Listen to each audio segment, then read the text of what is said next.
네, 이제는 2차 함수 단원의 마지막 강의가 되겠습니다. 우리가 여태까지 뭘 했나 한번 쭉 정리를 한번 해볼까요? 우리가 뭘 했었는가 정리해보면 자꾸 들어서 지겨울 수도 있지만 맞아요. 한 게 없어요. 자, 뭘 했냐면 y는 ax제곱에 대한 분석을 해봤어요. a의 부호 그리고 a의 절대값에 따라서 어떠한 변화가 생기느냐. 그 다음에 y는 ax-p의 제곱 더하기 q 알아봤죠. 꼭지점이 p, q 그리고 y는 ax제곱이 기본형이다. 축의 방정식은 얘는 0 그러니까 x는 p다. 다음에 y는 ax제곱 더하기 bx 더하기 c 얘에 대한 분석은요. 위에처럼 바꿔서 하면 된다. 바꾸는 계산식을 외울 필요는 없고 얘를 얘처럼 바꾸는 방법을 기억하셔야 한다. 얘네 둘을 기준으로 완전제곱식을 만들었다라는 걸 기억하셔야 했죠. 다음에 이제 어떠한 그래프든 간에 x축과의 교점이 궁금하다. 그러면 y에 0을 대입하면 된다. y축과의 교점이 궁금하다. x에 0을 대입하면 된다. 뭐 혹은 이런 것도 있었죠. 어떤 그래프이든지 간에 그래프를 x축에 대칭 이동을 하면 어떤 식의 변화가 생겼습니까? x축에 대해서 대칭 이동을 하면 식은 어떻게 변했나요? 네. x축에 대칭 이동을 하면은 y의 부호가 바뀌었습니다. 놀라운 일인가 보군요. 자, 다음에 y축에 대칭 이동을 하면 x라는 문자의 부호만 바꿔주시면 됩니다. 괜찮으세요? 우린 그 다음에 2차 함수 식을 구하는 것에 대해서 공부를 해봤죠? 그 전에 그래프의 형태만 보고 A, B, C의 부호를 구하는 것도 우리 알아봤죠? 아래로 블록하면 양수, 위로 블록하면 음수. 대칭축이 이렇게 Y축을 기준으로 가쪽에 대칭축이 있으면 A와 B의 부호가 같고요. 여기 있으면 A와 B의 부호가 다르다. 외우기도 쉽죠? 같다. 다음에 C는 Y절편이니까 Y절편의 부호를 보면 C의 부호를 알기 쉽다라고 얘기했었죠.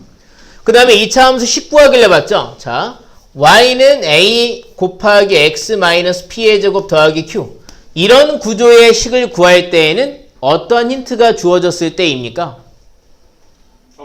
축의 방정식. 네, 축의 방정식 또는 꼭지점의 좌표가 나와 있을 때죠.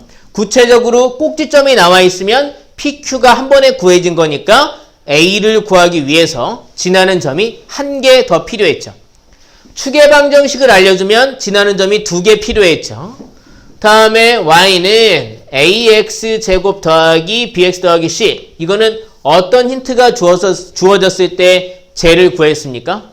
점 3개. 예, 그래프가 지나는 점 3개가 주어지면 얘를 구합니다. 근데 그래프가 지나는 점 3개가 똑같이 나왔다 할지라도 그 중에 2개의 점이 x축과의 교점이었다면 이 구조 a 곱하기 x-알파, x-베타 이 구조의 식을 이용해야 한다고 말씀을 드렸죠.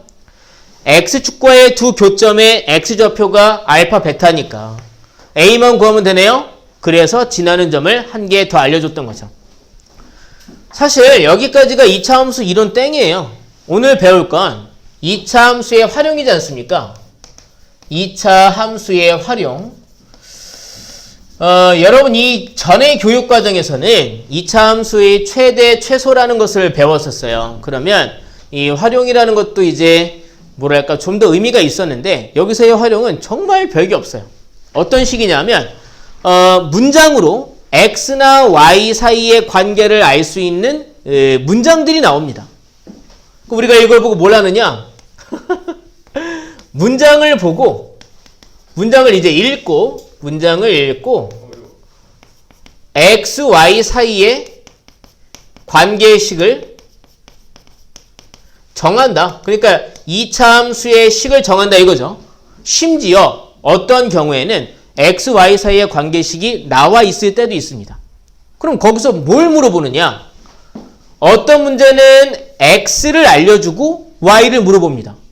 그러면 그 나와 있는 관계식에서 x에 주어진 값을 대입해서 y를 구하면 땡이죠. 그러니까 이런 거죠. 주어진 x를 대입해서 y를 구한다. 또는요, 주어진 y를 대입해서 x를 구한다. 이게 땡입니다. 그러니까 그다지 설명할 게 없어요.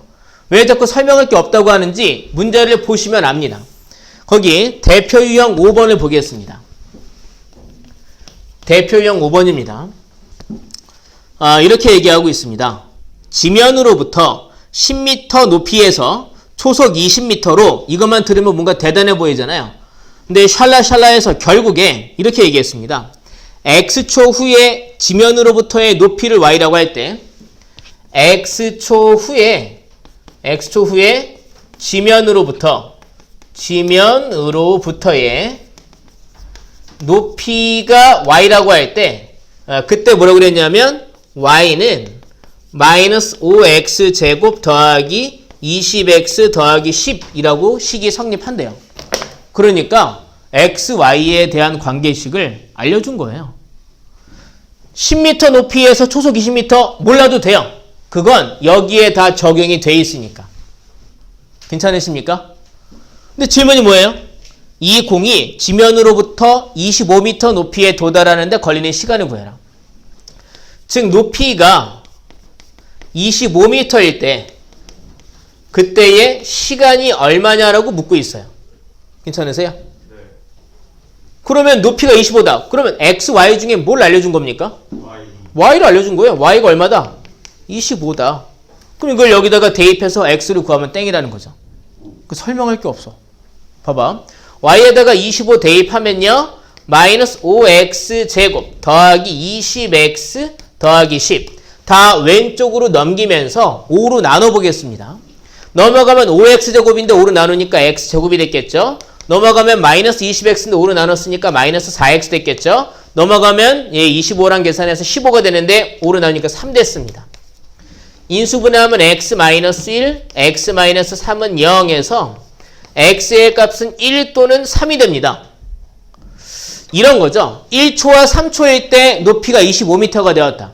예전에 2차 방정식 때 비슷한 설정을 봤죠. 그러니까 아마 올라갈 때가 1초, 그리고 내려올 때가 3초였던 거겠죠. 25m라는 선이 있으면 올라갈 때가 1초, 올라갔다 내려올 때가 3초.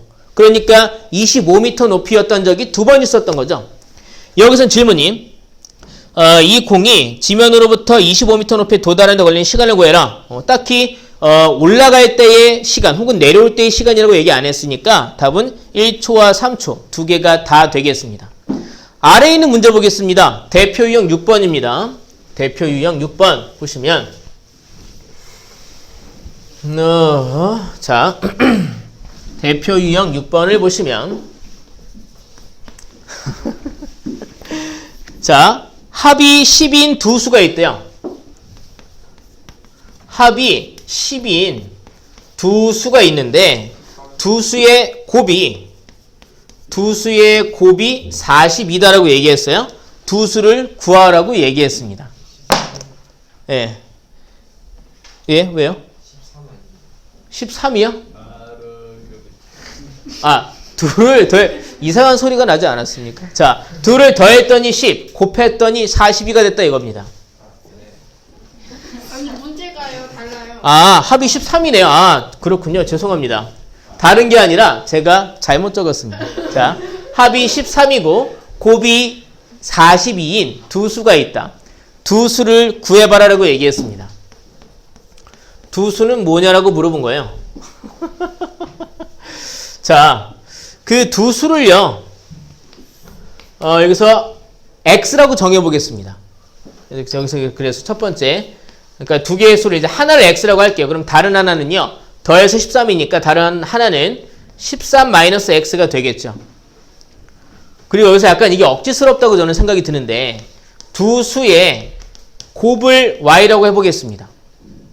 그럼 어떤 관계가 있느냐? y는 x와 13-x의 곱인 거죠.